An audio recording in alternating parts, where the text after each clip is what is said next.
Welcome back to Wake Up America. I'm Alex Kramer. Let's get down to business. Well, a new report out of Harvard University finding homeowners not the only ones struggling in Biden's America.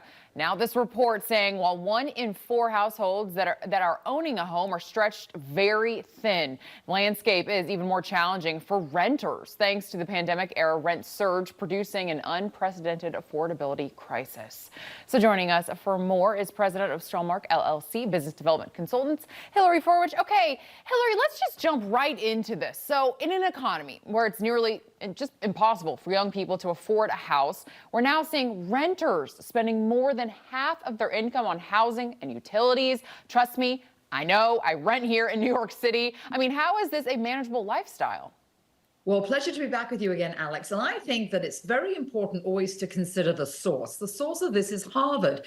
So Harvard is not exactly right-leaning. So you can trust these figures in terms of reporting on today's economy under a Biden administration. And yes, you're absolutely right. They've said that that's over half of renters actually are struggling. 1 in 4, and that's 12.1 million Americans who are saying they're struggling to meet their bills. So what does that mean? If you're spending over half your income on rent, there isn't much else left over. But people might say, well, what about the consumer price index? That's done really, really well. You know why? Because there are so many people sitting on the sidelines that don't have housing, and they're living actually the greatest percentage in American history in other people's properties and in their own parents' homes. That's why CPI is high, because they've given up actually buying a home. The average amount of down payment now is $127,000, according to the National Association of Realtors, for a down payment on a house, Alex. That is more than double the median income of the average American. Wow. Yeah. And Hillary, when you talk about people living back at home, I have just heard this over and over again. People in their late 20s, 30s moving back in with their parents because they can just not afford to live out on their own. So let's just stick with this bad news for renters looking to buy a home of their own now. So the median price for a previously owned home increased for the 11th consecutive month, hitting more than $419,000, which is almost a 6% increase from last May. I don't know, Hillary, I mean, do you see the housing market getting any relief anytime soon?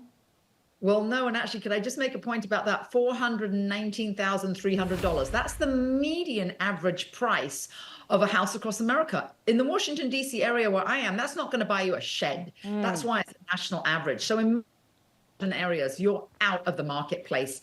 Now, with regard to your question, I call it the 2 I's. The issue here is inventory and interest rates. So inventory is really low because those of us who have the under 7% interest rates, we're not going anywhere unless we have to. We are not selling our houses. 77% of Americans have an interest rate, a mortgage rate. The interest rate is under 7%. Not moving, not going anywhere. So that inventory is low. The other side, because of the interest rates, the other side of the inventory issue actually is zoning. There are more zoning issues and the lowest amount of permits for new house building in America than any time in American history. What does that mean? If you don't have new inventory of new houses coming on, and those of us with the handcuffs of the lower interest rates not putting our houses on the market, the low inventory is keeping house prices really high. So no, I don't see any relief. And what is going to happen probably this year, the Fed has speculated there'll be 1 interest rate cut before the end of the year, maybe September. Who knows? Maybe they don't want to seem political, maybe after the election, but that might seem political. What does that mean?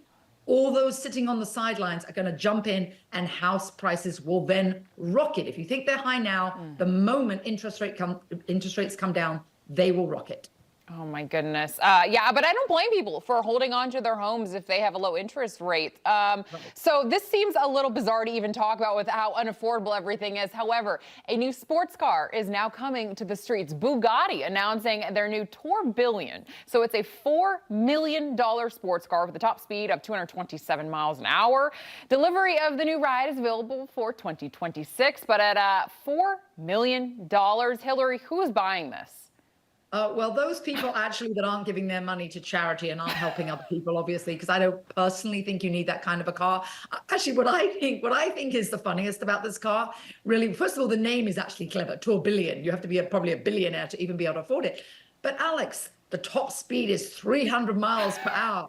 where in America can you go 300 miles per hour? Not in New York City or anywhere or Miami, where they probably have that kind of money. Maybe in the middle of the Midwest, and that won't be the locals out there probably buying it. I just look at these cars and it's like designer clothing. You know what? If people have that kind of money, pity they're not helping everybody else. But there are people that will want that kind of vehicle. Yeah, but that 300 miles an hour, like you said, seems a little, yeah, what's the point? What is the point of having that? Washington, D.C., I can tell you, in our local traffic. Exactly. Hillary Fordwich, thank you so much for joining us this morning. Always fantastic insight. Pleasure. Thank you, Alex.